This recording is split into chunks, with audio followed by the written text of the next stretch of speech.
హల్లెలూయా. ప్రియులైన దేవుని యొక్క వాక్యాన్ని జ్ఞాపకం చేసుకుందాం. దానియేలు గ్రంథంలో నుండి 9వ అధ్యాయం 5వ వచనం చదువుకుందాం. మేమైతే నీ దాసులకు ప్రవక్తలు నీ నామమును బట్టి మా రాజులకును మా అధిపతులకును మా పితరులకును యూదయ దేశపు జనులందరికీ చెప్పిన మాటలను ఆలకింపక నీ ఆజ్ఞలను నీ విధులను అనుసరించుట మాని పాపులను దుష్టులమైన చెడుతనమందు ప్రవర్తించుచు తిరుగుబాటు చేసిన వారము ప్రభువా నీవే నీతిమంతుడు. మేమైతే సిగ్గు చేత ముఖ వికారం పొందిన వారు చాలు. దేవుని సన్నిధిలో ప్రార్థించుకుందాం. పరిశుద్ధుడైన మా తండ్రి, మీ పాదములు పొందన స్తోత్రాలు ప్రభువా. ఈ సమయంలో నీ కృప అనుగ్రహించి నడుస్తున్నాం. దయగలిగిన దేవుడు నీవే ఆశ్చర్యకార్యం జరిగించు. యేసయ్యా, నీకు మహిమ తీసుకురండి తండ్రి. మేమైతే పాపులము అనే మాట తండ్రి మరి చదివిస్తున్నారు. దయగల తండ్రి కనికరించండి. మీ దాసును మరుగుపరుచుకొని మీ బిడ్డలకు కావలసిన విషయాలను మీరు బోధించి మహిమ పొందుపరుస్తున్నా సహాయం చేయాలి. యేసు పరిశుద్ధ నామములో ప్రార్థన చేసి వేడుకొలుస్తున్నాను తండ్రి, ఆమేన్. ప్రియులారా, దేవుని యొక్క వాక్య భాగంలో ఇక్కడ మనము దానియేలు ప్రార్థన చేసే విషయాలలో 3 నుండి 21 వచనాల వరకు ఉన్న ప్రార్థనలో దానియేలు పలుకుతున్న మాటలు 3 నుంచి 21 వచనాల వరకు ప్రార్థన చేశారు. ఎవరి నిమిత్తం ప్రార్థన చేశారు అంటే ఆయన యేసు ప్రభు వారు చెరలో, ఆ యొక్క ఇశ్రాయేలు ప్రజలు చెరలోనికి వెళ్ళిపోయారు. 70 సంవత్సరాలు ఉండిపోయారు. 70 సంవత్సరాల తర్వాత బయటికి వచ్చిన తర్వాత బయటికి వస్తున్నారు అనే సంగతి తెలుసుకొని ఆయన ప్రార్థన చేశారు. ఆయన ప్రార్థనలో జ్ఞాపకం చేసుకుంటున్నాడు. ఇశ్రాయేలు ప్రజలు 70 సంవత్సరాలు చెరలో ఉండి బయటకు వచ్చే సమయంలో శుభ సందర్భముగా చూడండి, ఎవరైనా మనము మన వ్యక్తులు, మన తల్లిదండ్రులు లేకపోతే బంధువులు, స్నేహితులు ఎవరో ఒకరు అనుకోలేనిగా జైలుకి వెళ్తే ఆ జైల్లో 14 రోజులు రిమైండ్ ఇస్తారు. ఆ తర్వాత ఆ రిమైండ్ అయిపోయిన తర్వాత వెంటనే మళ్ళీ రిలీజ్ చేస్తారు. బెయిల్ మీద వస్తారు. బెయిల్ మీద వచ్చే సమయంలో అక్కడ ఏం జరిగిందో మనకు తెలియదు. అయితే ఆ గేట్ దగ్గరికి వస్తాం. గేట్ దాకా జైలు దగ్గరికి వస్తారు. మా వాళ్ళు రిలీజ్ అవుతున్నారు, మా బంధువులు రిలీజ్ అవుతున్నారు, రిమైండ్ పూర్తి చేసుకున్నాడు, జైలు నుంచి బయటకు వస్తున్నారని చెప్పి ఆలోచన కలిగి సంతోషంతో అక్కడికి రావడానికి వస్తారు. ఎందుకంటే వారిని పలకరించడానికి లేదా వారిని పరామర్శించడానికి లేకపోతే వారి జీవితం, వారి యొక్క కొన్ని ఆనందకరమైన విషయాలు వారితో ముచ్చటించడానికి మరి అక్కడ జైలు దగ్గరికి వస్తాం. కానీ ఇక్కడైతే దానియేలు అయితే మాత్రం చెరలో ఉండి 70 సంవత్సరాలు చెరలో ఉన్న తర్వాత వచ్చిన జన సమూహాన్ని బట్టి ప్రార్థన చేస్తున్నాడు. ఆ ప్రార్థన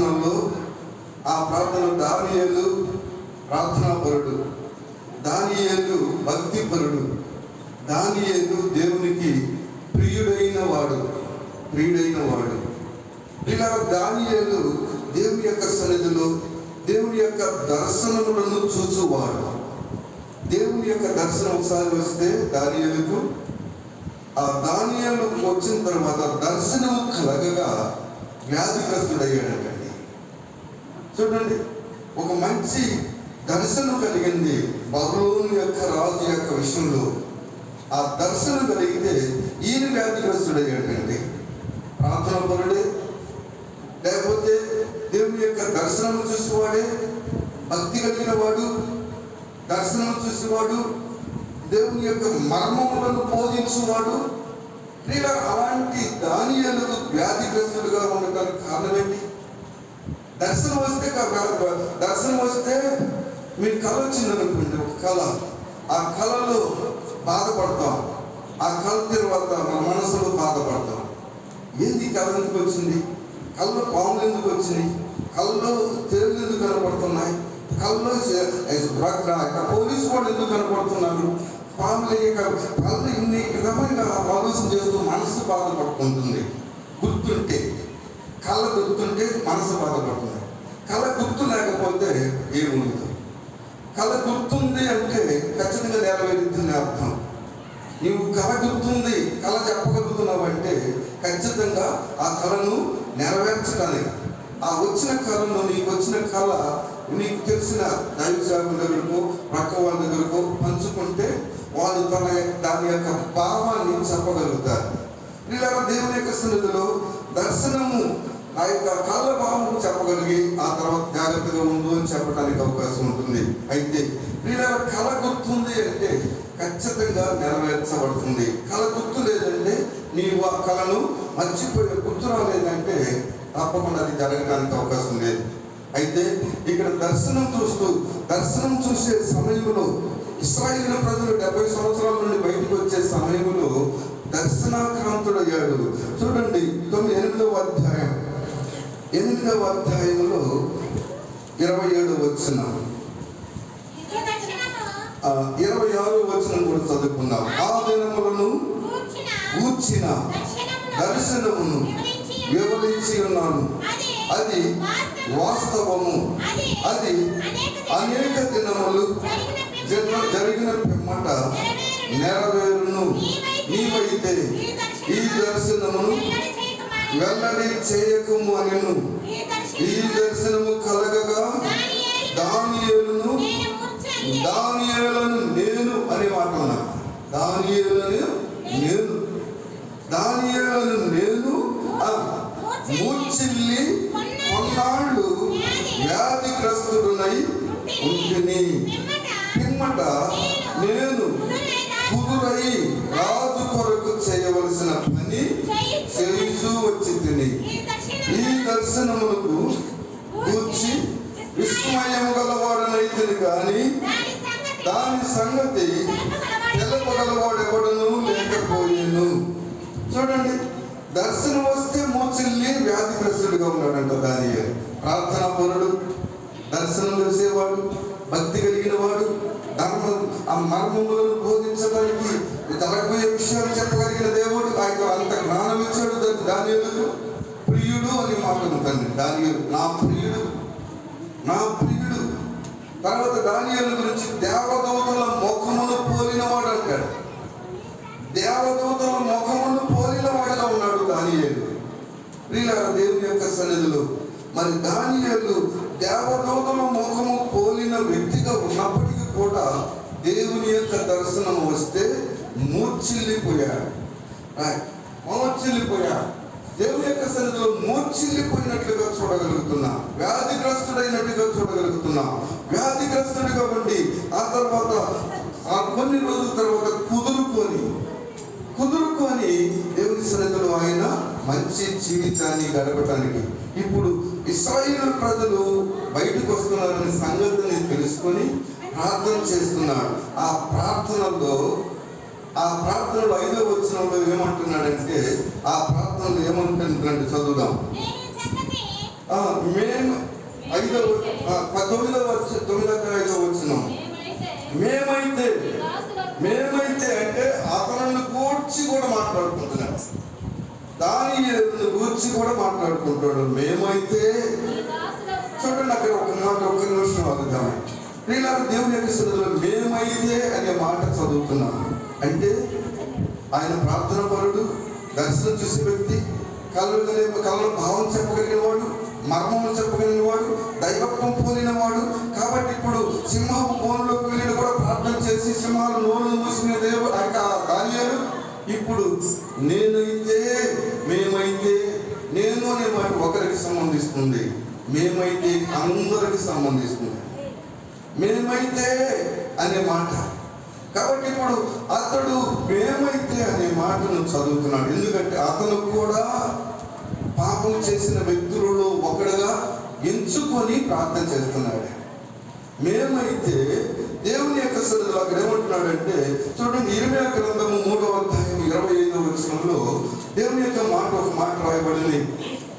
మేమైతే అనే మాట, మనమైతే, మనందరం అయితే, దేవుని యొక్క సన్నిధిలో మేమైతే అనే మాటను మనం గమనించగలిగినప్పుడు దేవుని యొక్క సన్నిధిలో ప్రియులారా పరిశుద్ధుడైన దేవుడు ఏమంటున్నాడంటే ఒక్కసారి మేమైతే, మనమైతే, మనందరం అయితే, ఇప్పుడు తను కూడా పాపంతో ఎంచుకుంటున్నాడు. ఒక పాపిని తలంచుకొని ప్రార్థన చేస్తున్నాడు. ఒక పాపిని ఎంచుకొని తలంచుకొని ప్రార్థన చేస్తూ ఉన్నాడు.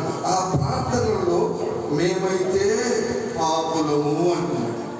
మనం అంటున్నా మాట, నేనైతే పాపిని అనగలుగుతున్నావా ప్రియులారా?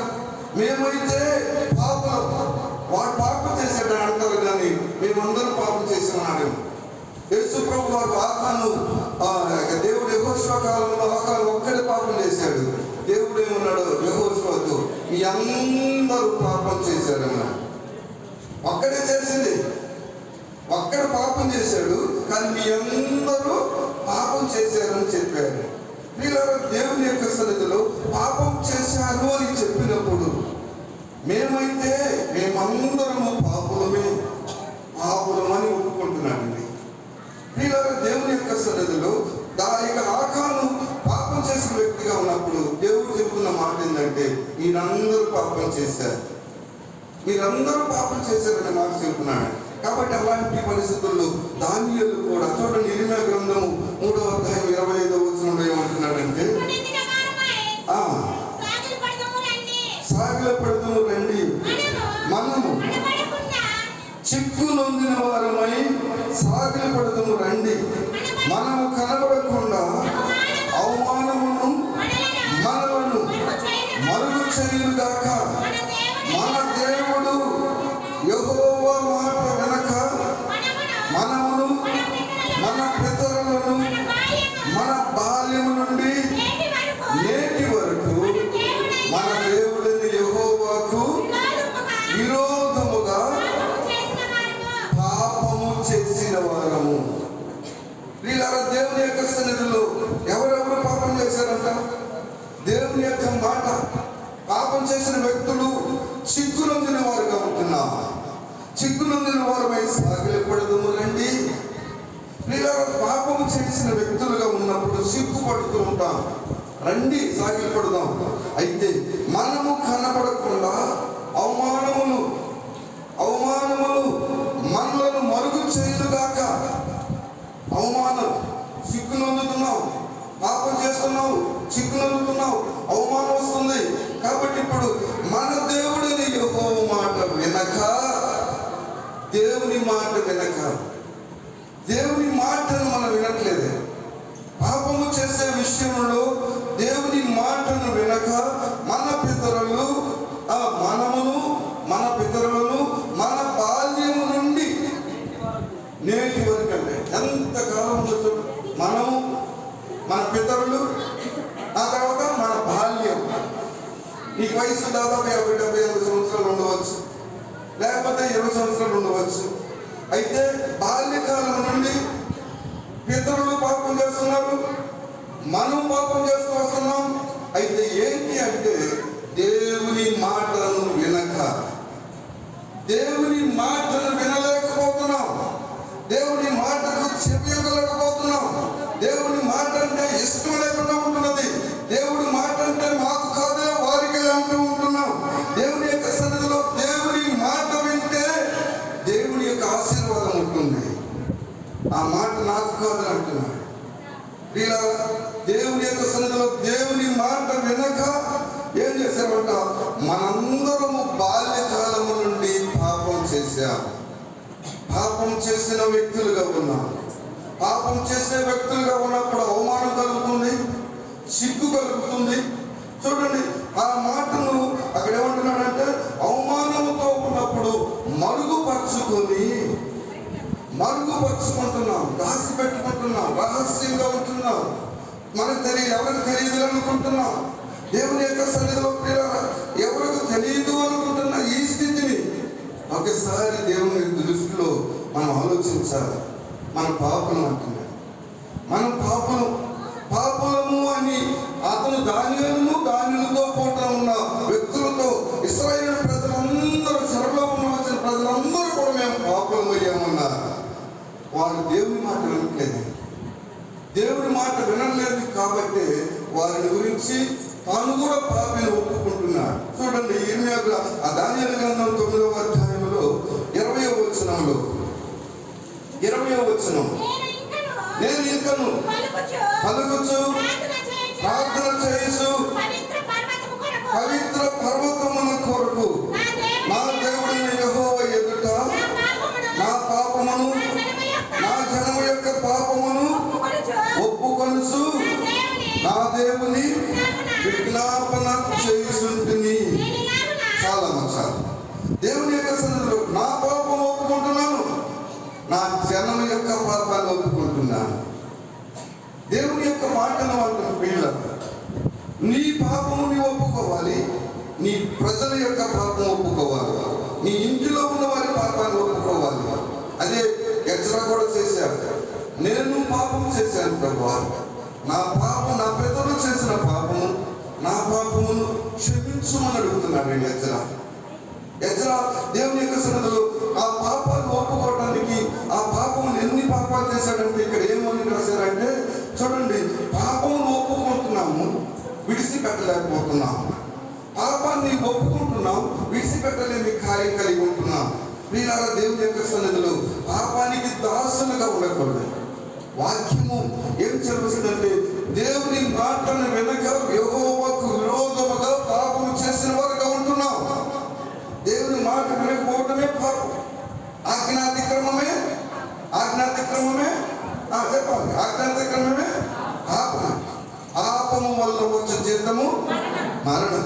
కాబట్టి దేవుని యొక్క సన్నిధిలో మన జీవితంలో ఇప్పుడు పాపాలు ఒప్పుకుంటున్నారంటే ఏం పాపాలు ఒప్పుకుంటున్నాడు అనేది ఒకసారి ఆలోచన చేస్తే, దానియేలు ఒప్పుకుంటున్న పాపములు జ్ఞాపకం చేసుకుందాం.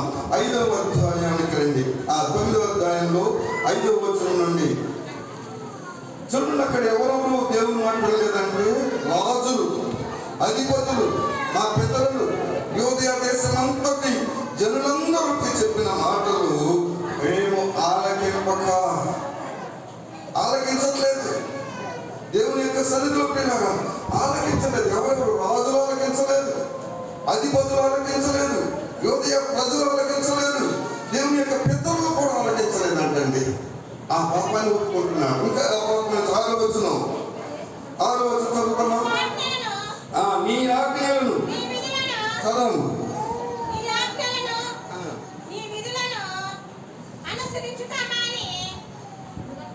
నీ ఆజ్ఞలను నీ విధులను అనుసరించక మాని పాపులమును దుష్టములమై చెడుతనమందు ప్రవర్తించుచు తిరుగుబాటు చేసిన వారము. ఏమంటున్నాడు? ఎన్ని రకాల పాపాలు చెబుతున్నాడు.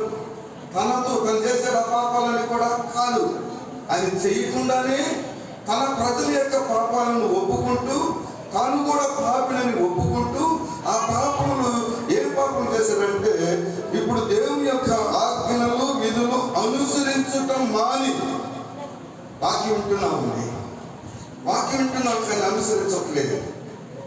వాక్యం విని అనుసరించలేకపోతే పొరపాటు ఏంటి? తప్పు కదా. వాక్యం వింటున్నాం, విడిచిపెడుతున్నాం. వాక్యం వింటున్నాం, అనుకోవడం మధ్యలో ఉంచిపోతున్నాం. వాక్యం వింటున్నావు కానీ నీ జీవితాన్ని అన్వయించుకోలేకపోతున్నావు, నీ బ్రతుకు అన్వయించుకోలేకపోతున్నావు. మాకు కాదులే, వాక్యం అయితే బాగా అంత ఉన్నది అనుకుంటున్నాం కానీ అన్వయించుకోలేని స్థితిలో ఉంటున్నామండి. వీళ్ళారా అనుసరించుట మాని, దేవుని యొక్క ఆజ్ఞలు ఏం చెబుతున్నాయో, దేవుని యొక్క విధులు ఏం చెబుతుందో, దేవుని కట్టడలు ఏం చెబుతున్నాయో అనుసరించటం మాని దేవుని యొక్క సన్నిధిలో పాపులుగాను దుష్టులుగాను, మా తర్వాత చెడుతనం ముందు ప్రవర్తించుట యందు తిరుగుబాటు చేసిన వారు. ఏమంటున్నాడు దేవుడు? అంటున్నాడు, నేను పిల్లలను పెంచి పెద్దవారిని చేస్తే వారు నా మీద తిరుగుబడి ఉన్నారు. దేవుని స్తోత్రం. హల్లెలూయా, హల్లెలూయా. దేవుని పిల్లలుగా మనం ఉంటున్నప్పుడు తిరుగుబాటు చేస్తూ ఉన్నాం, దుష్ట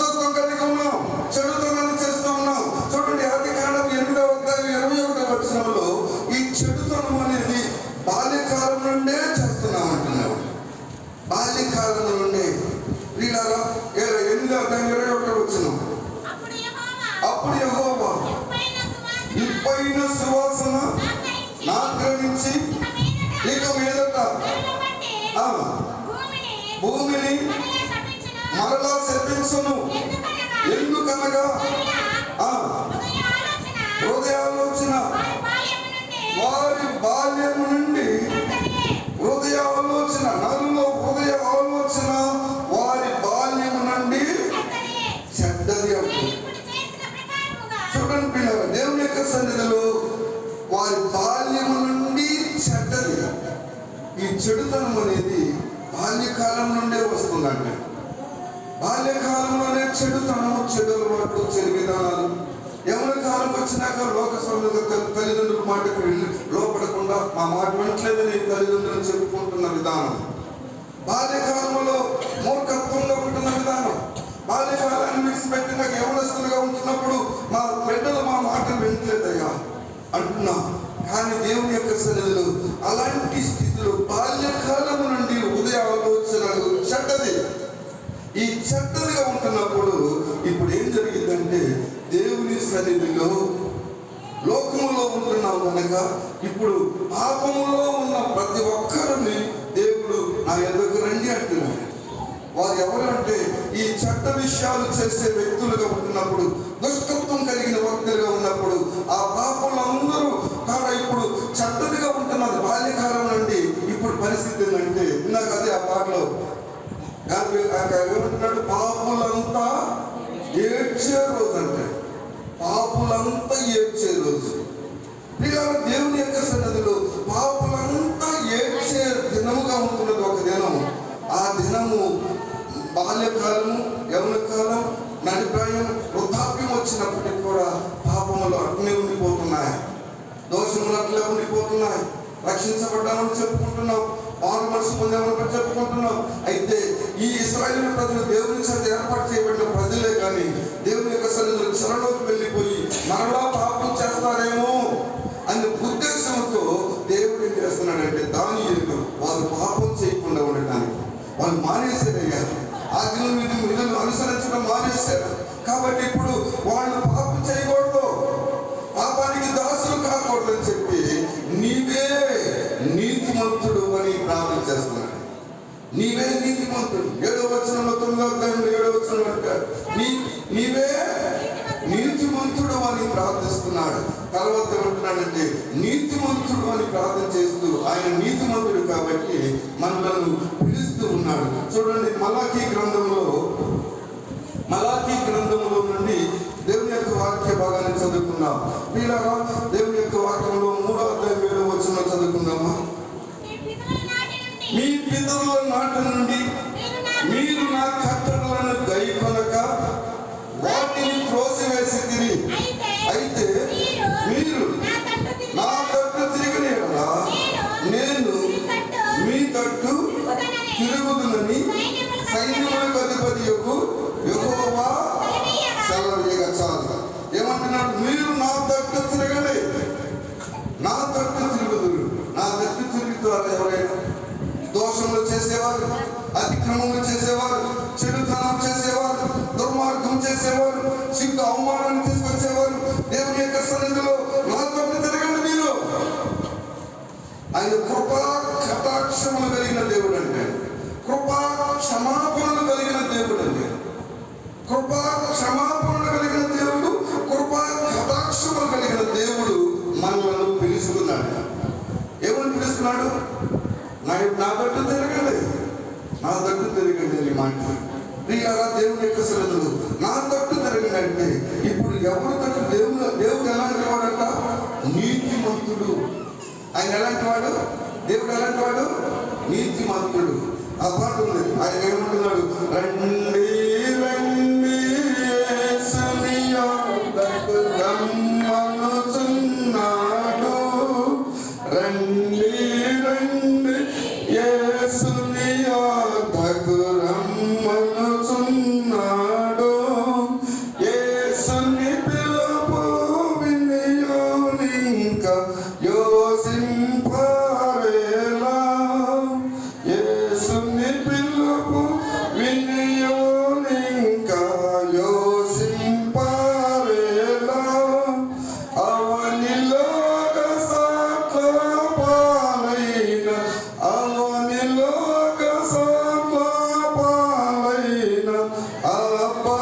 శాంతి ఆత్మకు నిలలో, ఆపదు శాంతి ఆత్మకు నిలలో. రండి రండి యేసుని యొద్ద రమ్మనుచున్నాడు. దేవుని స్తోత్రం, హల్లెలూయా. అవనిలో అగసాట్లు. ఇప్పుడు పాపం ఎక్కువైంది. ఎజ్రా గ్రంథంలో అంటాడు ఒక మాట, ఏమంటాడంటే దేవుని యొక్క సన్నిధిలో 9వ అధ్యాయం 5 నుంచి చదువుదాం.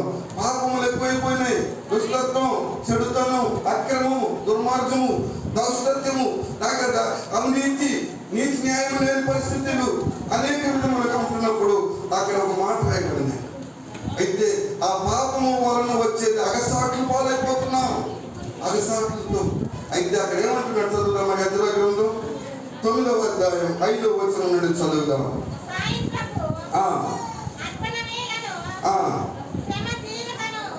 చదువమ్మా, చదువు.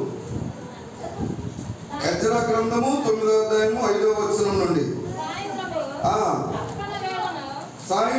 సాయంత్రపు అర్పణ వేళను శ్రమ తీరగా నేను లేచి నా వస్త్రమును పై దుప్పటిని చింపుకొని మోకాళ్ళ మీద పడి నా దేవుడైన యెహోవా తట్టు చేతులెత్తి, నా దేవా, నా దేవా, నా ముఖము నీ వైపు ఎత్తుకొనుటకు సిగ్గుపడి ఉన్నాను. మా దోషములు మా తలలకు పైగా వచ్చి ఉన్నవి, మా అపరాధము ఆకాశమంత ఎత్తుగా పెరిగి ఉన్నవి. చాలు. దేవుని యొక్క సన్నిధిలో ప్రియ చూడండి. నా దేవా, నా దేవా, నా ముఖం నీ వైపు ఎత్తుకొనుటకు చిక్కుపడి వెన్నుడనై ఉన్నాను. ఎందుకంటే నేను పాపం చేస్తున్నాను కాబట్టి చిక్కుపడుతున్నా. చిక్కుపడి ఇప్పుడు ఏమని ప్రార్థన చేస్తున్నాడంటే ఎజ్రా ఏమని ప్రార్థన చేస్తున్నాడు? మా దోషములు మా తలకు పైగా ఎచ్చి ఉన్నాయి. మా దోషములు మన తలకు పైగా ఉన్నాయండి. ఎన్ని విధాలుగా పాపాలు ఉన్నాయో తలకు పైగా. తల పైన ఏమున్నాయి? తలకు పైగా ఏమున్నాయి? ఏమున్నాయి చెప్పాలి. మీ తలకు పైన ఉన్నాయి. బోటివాడ బోటివాడ అని ఉంది ఒక చోట వాక్యంలో. పిల్లలు ఎగదా చేశారు దేవుని సేవకుని. బోటివాడ బోటివాడ ఎక్కి రమ్మంటే అప్పుడు వెంటనే అక్కడ దేవుని సేవకుడు అక్కడ వాళ్ళ పిల్లల్ని కొంచెం వాళ్ళు కొట్టుకోమని చెప్పించుకోమని మాట్లాడినాడు. అక్కడ 40 మంది పిల్లలు చచ్చిపోయారు. బోటివాడ అన్నాడు. కాబట్టి ఎందుకు లేవు ఆయనకి ఏం లేవు ప్రవక్త. బోటివాడ బోటివాడ ఎక్కి రమ్మన్నారు పిల్లలు, 40 మంది పిల్లలు. అయితే మన ఇంటికి మా చదువులేదు ఏమున్నాయి? వెంట్రుకలు. అయితే ఈ వెంట్రుకలను లెక్కించగలుగుతామా? లెక్కించలేని పరిస్థితి. కానీ అలా అంటే మీ తలకు పైగా మీ దోషములు ఉన్నాయి. అన్ని దోషములు ఉన్నాయంటండి. మనం చేసే ఉదయకాలం మొదలుకొని సాయంకాలం వరకు కూడా ఆలోచనలు 250 ఆలోచనలు వస్తాయి మానవుడికి. అయితే 250 ఆలోచనల్లో పాపయుక్తమైన ఆలోచనలు, మంచి ఆలోచనలు, దౌర్భాగ్యమైన ఆలోచనలు, దుష్ట ఆలోచనలు వస్తూ ఉంటాయి. ఇవన్నీ పాపములు మించిపోయి తలకు మించిపోయినాయి. ఇంత పాపం చేసిన వ్యక్తులను దేవుడు ప్రేమిస్తాడా? దేవుడు రక్షణిస్తాడా? దేవుడు అంటున్నాడు తిరిగి రండి, తిరిగి రండి అంటున్నాడండి. ఇలా తిరిగి రమ్మని పిలుస్తున్నప్పుడు మనం వెనుకంజ వేస్తున్నాం. తిరిగి రండి అని పిలుస్తున్నప్పుడు ఎవరిని పిలుస్తున్నారు? పాపం చేసిన వారిని మాత్రం పిలుస్తున్నాడు. వైద్యులు ఎందుకు వస్తారు? అనారోగ్యంగా ఉన్న వారి కొరకే వైద్యులు వస్తారు. పాపులైన వారి కొరకే దేవుడు అవసరం. పాపులను రక్షించడానికే మనుషు కుమారుడుగా ఈ లోకానికి వచ్చిన దేవుడు ఆయన. కాబట్టి ఇప్పుడు ఆయన మనల్ని రక్షించడానికి, పాపులను రక్షించడానికి ఈ లోకానికి వచ్చిన దేవుడు ఇప్పుడు ఆయన మనల్ని పిలుస్తున్నాడు. యెషయా భక్తుడు అంటాడు ఒకసారి వాక్యం ఏమంటారు సార్? మేము అనేకమైన పాపం చేశాం కదండి, మాకు కూడా రక్షణ కలుగుతుందా? మేము కూడా పవిత్రపరచబడతామా అని అడిగితే మీలాంటి వారికే కదా అంటాడు.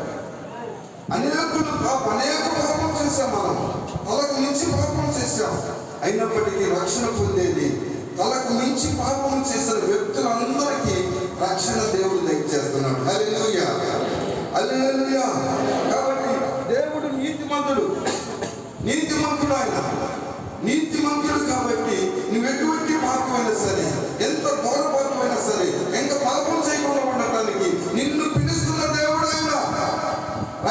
జీవించడానికి పిలుస్తున్న దేవుడు, నిత్య జీవానికి వారసులుగా ఉండడానికి పిలుస్తున్న దేవుడు, నీకు పరలోకం ఇవ్వడానికి పిలుస్తున్న దేవుడు ఆయన. ఎటువంటి పాపైనా సరే, ఎంత ఘోరం పాపమైనప్పటికీ కూడా, ఎంత ఘోర పాపమైనా సరే, దేవుడి దృష్టిలో దేవుడికి రక్షణ ఇవ్వడానికి ప్రేమ చూపిస్తున్నాడు. నీపై జాలి చూపిస్తున్నా, మనపై జాలి చూపిస్తున్నా. మనం ఎటువంటి పాపులమైనా సరే, దుర్వాకులమైన, దౌర్భాగ్యమైన, దుష్టులమైన, చెడుతనం చేసే వ్యక్తులుగా ఉన్నప్పటికీ కూడా దేవుని సన్నిధిలో ప్రార్థన చేస్తున్నట్లయితే, ప్రభు దగ్గరికి వచ్చినట్లయితే ప్రభు మన మాటలకు చెవి ఎక్కుతాడు. ఇలా దేవుని యొక్క వాక్యం అంటుంది, ఆయన వైపు తిరుగుదాం, ఆయన వైపు తిరుగుదాం. దేవుని మాటలు చూడండి, ఇర్మియా గ్రంథంలో ఎవరిని పిలుస్తున్నారంటే, చూడండి ఎవరిని పిలుస్తున్నారనేది ఒకసారి జ్ఞాపకం చేసుకుందాం. ఇర్మియా గ్రంథం 3వ అధ్యాయం. యేసు ప్రభు వారు పిలుస్తున్నది ఎవరిని అంటే, ఆయన ఎక్కడ ఎవరిని పిలుస్తున్నారంటే పాపులుగా ఉంటున్న వారు మాత్రమే. అయితే పాపులుగా ఉంటున్న వారు ఎవరు అంటే 3వ అధ్యాయం 10వ వచనంలో, ఎంతగా జరిగినను విశ్వాసఘాతుకురాలకు ఆమె సహోదరి అయిన యూదా పైవేషమునకే కానీ పూర్ణ హృదయముతో నా యొద్దకు తిరుగుట లేదని యెహోవా సెలవిచ్చుచున్నాడు.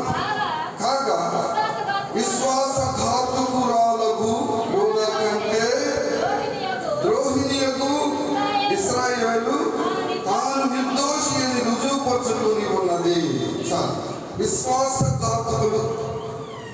విశ్వాసఘాతుకురాలు. నేను అర్థం చెబుతాను, ఎవరైనా ఎప్పుడో ఒకసారి చెప్పుకుంటాను, 2 సార్లు చెప్పుకుంటానేమో, మరి ఎవరైనా చెబుతారా? విశ్వాసఘాతుకురాలు చేసిన మేలును మర్చిపోయేవారు విశ్వాసఘాతుకురాలు. చేసిన మేలు మర్చిపోతే, చిన్న సహాయం కావచ్చు, పెద్ద సహాయం కావచ్చు, పెద్ద సహాయం చేసినా చిన్న సహాయం చేసినా సరే మర్చిపోయి నీవేం చేసేవులే, నువ్వు చేసేవులే అని వాళ్ళు ఉంటారు చూడండి, వాళ్ళు విశ్వాసఘాతుకులు. చేసిన మేలు మర్చిపోయే వ్యక్తుల్ని విశ్వాసఘాతుకులు అంటారు. విశ్వాసఘాతుకులకు యూదా కంటే ద్రోహిణి యొక్క ఇశ్రాయేలే తాను నిర్దోషి అని రుజువుపరుచుకొని ఉన్నది. చూడండి, ఇప్పుడు ఆ యొక్క ద్రోహం చేసే వ్యక్తులైనా సరే వాళ్ళైనా క్షమించబడతారని, కానీ విశ్వాసఘాతుకులను పేరు పెట్టుకున్న వాళ్ళు క్షమించబడటానికి అవకాశం లేదు. వీళ్ళ మేలు చేశారు, నీకెంతో చిన్న సహాయం చేయొచ్చు, పెద్ద సహాయం చేయొచ్చు, బాధలో ఆదుకోవచ్చు, లేకపోతే మేలు చేయవచ్చు, అయినప్పటికీ కూడా వాళ్ళు మర్చిపోకూడదు. ఎటువంటి వ్యక్తులైనా సరే నువ్వు మర్చిపోకూడదు. మర్చిపోలేని పరిస్థితుల్లో ఉంటే విశ్వాసఘాతుకురాలు, ఘాతుకురాలు. కాబట్టి ఇంకా ఏమంటున్నాడు 12వ వచనంలో, నీ వెళ్ళి ఉత్తర దిక్కున ఈ మాటలు ప్రకటింపుము, ద్రోహిణి యొక్క ఇశ్రాయేలు తిరిగి రమ్ము. ఇప్పుడేమంటున్నాడు? విశ్వాసఘాతుకులు, ద్రోహిణి యొక్క ఇశ్రాయేలు. ఇశ్రాయేలు అంటే ఎవరికి? ఆశీర్వదింపబడిన వారు. వాళ్ళు పాపం చేశారంటే, దేవుని చేత పిలువబడిన వారు, దేవుని చేత ఏర్పాటు చేయబడిన వారు, దేవుడు ఎంపిక చేసిన ప్రజలు, ఇశ్రాయేలు ప్రజలు. వాళ్ళు ఇప్పుడు ద్రోహిణి ఇశ్రాయేలు అని పేరు పెట్టుకున్నారు. రక్షించబడి మారు మనసు పొంది దేవుని కోసం జీవించాలని తపన కలిగిన వారిగా ఉండి పాపం చేస్తూ ఉంటున్నట్లయితే ద్రోహి, అంతకంటే ద్రోహి లేరు. ద్రోహి ఇశ్రాయేలు తిరిగి రమ్ము. ఏమండి, దేవుని యొక్క సన్నిధిలో రక్షించబడిన ఇశ్రాయేలు ఆశీర్వాదం అందుకుంటున్న మనం దేవుని బిడ్డలకు ద్రోహి ఇశ్రాయేలు పేరు పెట్టుకోవడానికి అవకాశం ఉంటుందా? నీవు పాపం చేస్తూ వస్తే ద్రోహి ఇశ్రాయేలు అని అంటున్నాడు. ఇంకొక మాట 14వ వచనం చదువుకుందాం. అలాంటి వారిని తిరిగి రమ్మంటున్నాడు. 14వ వచనం, భ్రష్టులకు పిల్లలారా తిరిగి రండి. ఎవరిని పిలుస్తున్నారు? భ్రష్టులు అయిపోయారంటండి. పిల్లలు ఎవరు? పిల్లలు, చిన్నపిల్లలు, ప్రియులైన పిల్లలు అనే వాళ్ళు ఉన్నారు. పిల్లలు, చిన్నపిల్లలు, ప్రియులైన పిల్లలు. కాబట్టి ఇప్పుడు ఈ పిల్లలలో 3 రకాల పిల్లలలో భ్రష్టులకు పిల్లలు ఉన్నారు.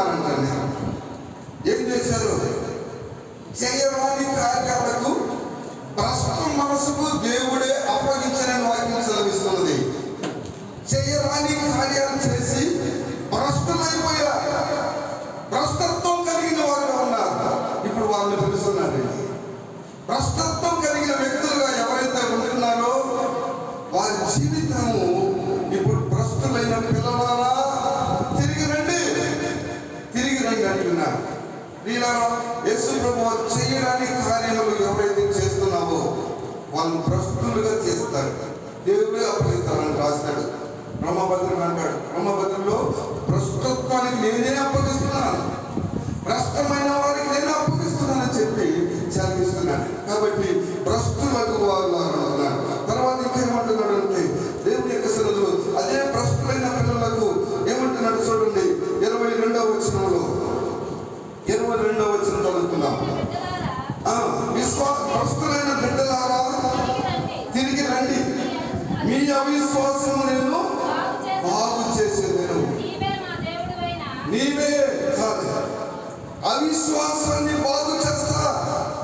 అవిశ్వాసం మనకు జరిగిద్దా జరగదా, తగ్గిద్దా తగ్గదా, అవునా కాదా అన్న ఉద్దేశము దేవుని యొక్క సన్నిధిలో, ఆ యొక్క దేవుని యొక్క సన్నిధిలో ఇక్కడ ఏమంటున్నాడంటే అవిద్దా కాదా,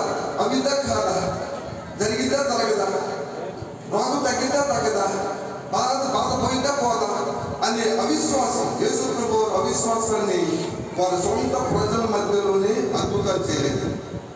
నమ్ముట నీ వలనైతే సమస్తము, నమ్మువానికి సమస్తము సాధ్యమే. హల్లెలూయా. ప్రియులారా, అవిశ్వాసం ఉందా నీకు? నువ్వు దేవుని బిడ్డ కదా, దేవుని బిడ్డగా ఉన్నప్పుడు అవిశ్వాసం ఎందుకు ఉంటుంది? అవిశ్వాసము భ్రష్టులుగా లేకపోతే ద్రోహిగా విశ్వాసఘాతులుగా చేయడానికి కార్యాలు చేస్తూ అవమానపరుచుకుంటూ చిక్కు తెచ్చుకుంటూ ఉంటున్న పరిస్థితికి ఇప్పుడు దేవుడు రండి అని పిలుస్తున్నాడు. రండి, ఎందుకంటే కృపా క్షమాపణలు ఆయన వద్ద ఉన్నాయి. హల్లెలూయా. కృపా క్షమాపణలు ఆయన వద్ద ఉన్నాయి. నీ అవిశ్వాసం ఉందా? నువ్వు దేవుని బిడ్డ కదా, మారు మనసు పొందిన బిడ్డ కదా, దేవుని బిడ్డ, దేవుని రాజ్యానికి వారసులు కదా. ఇప్పుడు అవిశ్వాసం ఎందుకు వస్తుంది? నేను ఇల్లు కట్టుకుంటానో లేదు, నా పిల్లలు బాగుపడతారో లేదు, లేకపోతే నా ఉద్యోగం వచ్చిందో లేదు అని రెండు విధాలుగా ఉంటే దేవుని యొక్క వాక్యం ఏమంటుందంటే చూడండి. దేవుని యొక్క వాక్యం ఏమంటుందంటే యాకోబు రాసిన పత్రిక 4వ అధ్యాయం, యాకోబు రాసిన పత్రిక 4వ అధ్యాయం 8వ వచనం, దేవుని యొద్దకు రండి, అప్పుడు ఆయన మీ యొద్దకు వచ్చును.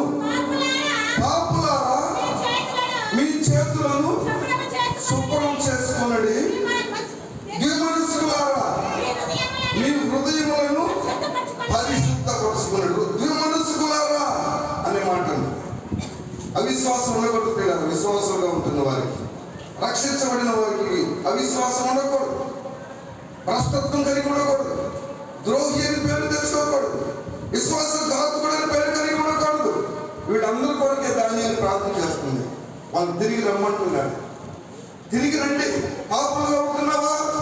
రెండు మనస్తత్వాలు కలిగి ఉన్నావా? రెండు ఆలోచనలు కలిగి ఉన్నావా? రెండు తలపులు కలిగి ఉన్నావా? రెండు ఊహలు కలిగి ఉన్నావా? రెండు విధాలుగా జీవిస్తూ ఉంటున్నావా? దేవుని యొక్క సన్నిధిలో తిరిగి రండి. నేను మీకు విశ్రాంతిని ఇస్తాను. ప్రయాసపడి భారము మోసుకొనుచున్న సమస్త జనులారా, ఎవరు ఎదురు రమ్మంటున్నాడు దేవుడు? లోకం వైపు రండి అంటున్నాడా? సినిమా పోదాం రండి అని పిలిచేవాడు ఎంతమంది ఉన్నారు? సినిమా పోదాం పిలిచేవాడు రండి అని చెప్పేవాడు. లేదా ప్యాకెట్లు ఆడదాం, డ్రింక్ చేద్దాం, లేకపోతే త్రాగుడు తాగుదాం అని రండి. ముసలిమ వచ్చి జగడాడదాం రండి అని పిలుచుకునేవాడు ఉంటుంది. కానీ దేవుని ఎదురు రండి అని పిలిచేవాడు తక్కువ. దేవుని ఎదురు రండి. ఎంత ఘోర పాపం చేసే వ్యక్తులైనప్పటికీ కూడా దేవుడు పిలుస్తున్నాడు, ప్రేమిస్తున్నాడు, సహాయం చేస్తాడు, నిన్ను దేవుని రాజ్యానికి వారసులుగా చేస్తాడు. ఆ దేవుని ఎదురు రండి. మనసు మార్చుకున్నాం. వీళ్ళ మన జీవితము ఆత్మ సంబంధం. ఈ జీవితం 70-80 సంవత్సరాలే. ప్రాణము, శరీరము, ఆత్మ, ఈ మూడు ఉన్నప్పుడు ప్రాణం పోతుంది, శరీరం మట్టి పోతుంది, ఆత్మ దేవుని ఎదురు వెళ్ళాలి. అందుకు ఈ ప్రార్థనలు, ప్రార్థన. కాబట్టి ఆయన నీతిమంతుడు కాబట్టి మన కొరకు రక్తం చిందించిన దేవుడు, ఆయన రక్తము చిందించిన దేవుడు కాబట్టి ఆయన ఎదుగు మనం వచ్చి ఆయన ఇచ్చే ఆశీర్వాదాలు పొందుకోవాలి. ఆయన ఏమన్నాడు? ద్వితీయోపదేశకాండంలో 28వ అధ్యాయం 1వ వచనం చదివితే, నా మాటను మీరు శ్రద్ధగా విని ఎడల ఈ దీవెనలన్నీ కూడా మీ ఉంచును. హల్లెలూయా. దీవెనలు ఇస్తాడంటండి ఆయన దగ్గరికి వస్తే. కాదు మాకు కాదు అనుకోకూడదు, ఇప్పుడు కాదు అనుకోకూడదు, వాయిదా వేసుకోకూడదు. దేవుని పిలుపు ఎప్పుడు వస్తుందో నీకు, దేవుని యొక్క పిలుపు నీకు దేవుడు సేవకుల ద్వారా పిలవచ్చు, విశ్వాసం ద్వారా పిలవచ్చు, ప్రార్థన పదం రండి అని పిలవచ్చు, దేవుని యొక్క సన్నిధిలో ప్రార్థన చేస్తున్నామని పిలవచ్చు. దేవుడు అన్ని రీతులుగా పిలుస్తున్నప్పుడు ఈ జీవితాన్ని ఒకసారి ఆలోచించాల్సిన అవసరత మన మీద ఉన్నది. ప్రార్థన చేసుకున్నంత ఆలోచండి. దేవుడు నీ జీవితానికి ఆశీర్వాదాలు ఇవ్వాలని కోరుకుంటున్నాడు. సుఖవంతమైన జీవితం లేక దీవెనకరమైన దీవెనలు, అనేకమైన మేలులు చేయాలని ఆశపడుతున్నాడు కనుక మనం ప్రార్థన చేసుకుందాం. ప్రభువుని అడుగుదాం. కొద్ది నిమిషాలు ప్రార్థనలో ఉందాం. ప్రభువుని అడుగుదాం. నీ జీవితంలో భ్రష్టత్వం కలిగి ఉందా? నీ జీవితంలో విశ్వాసఘాతకుడిగా ఉంటున్నావా? నీ జీవితంలో లేక అవిశ్వాసం ఉందా? అవిశ్వాసం ఉంటున్నట్లయితే ఒకసారి ప్రార్థన చేసుకుందాం. ద్వంద్వ మనస్సు, రెండు తలంపులు, రెండు ఊహలు, రెండు ఆలోచనలు, రెండు హృదయాలు. పాపులారా, ఈ మనస్కులారా రండి, దేవుని యొద్దకు రండి అంటున్నారండి. రండి, దేవుడు ఆశీర్వాదాలు ఇస్తాడు, సంతోషం ఇస్తాడు, సమాధానం ఇస్తాడు, నెమ్మదిని ఇస్తాడు, క్షేమాన్ని ఇస్తాడు, నిత్య రాజ్యానికి వారసత్వాన్ని ఇస్తాడండి. రండి, దేవుడి కొరకు జీవించండి. ప్రభువుని అడుగుదాం. ప్రియులారా, ఆత్మకార్యాలు చేసే దేవుడు మనకున్నాడు. ఆత్మీయ శక్తి మనకు అనుగ్రహించబడుతుంది. కాబట్టి దేవుని సన్నిధిలో ప్రార్థన చేసుకుందాం. పరిశుద్ధుడు అయిన మా తండ్రి, నీ పాదాలు కొందనాలు స్తోత్రాలు ప్రభువా. ఈ సమయంలో నీ కృపను అనుగ్రహించండి. గొప్ప దేవుడు, మేలు చేసే దేవుడు అని మీ ఎదురుకు వస్తున్నామయ్యా. నీవు ఆశీర్వదించను ఆయన. మా కొరకు రక్తం కార్చిన మీరు, మా దోషముల కొరకు రక్తం కార్చిన మీరు, మా దోషములన్నింటినీ క్షమించే దేవుడు నాయన. మా తలకు మించిన దోషాలు మా మీద ఉన్నట్లయితే ఆయన క్షమించయ్యా. నువ్వు రమ్మంటున్నావు దేవ. కృపా క్షమాపణలు కలిగినది మీ యొద్ద ప్రభువా. క్షమాపణలు దొరుకుతాయి ప్రభువా. ఆశీర్వదించబడతాం దేవ. మీ యొద్దకు వచ్చేటట్లుగా సహాయం చేయనాయి. నీకే మహిమ తీసుకురమని నడుస్తున్నా. గొప్ప దీవెనలు అనుగ్రహించు ప్రభువా. గొప్ప కార్యాలు అనుగ్రహించి సహాయం చేయమని, మీకే మహిమ తీసుకురమని యేసు పరిశుద్ధ నామములో ప్రార్థన చేసి వేడుకొనుచున్నాము తండ్రి. ఆమేన్.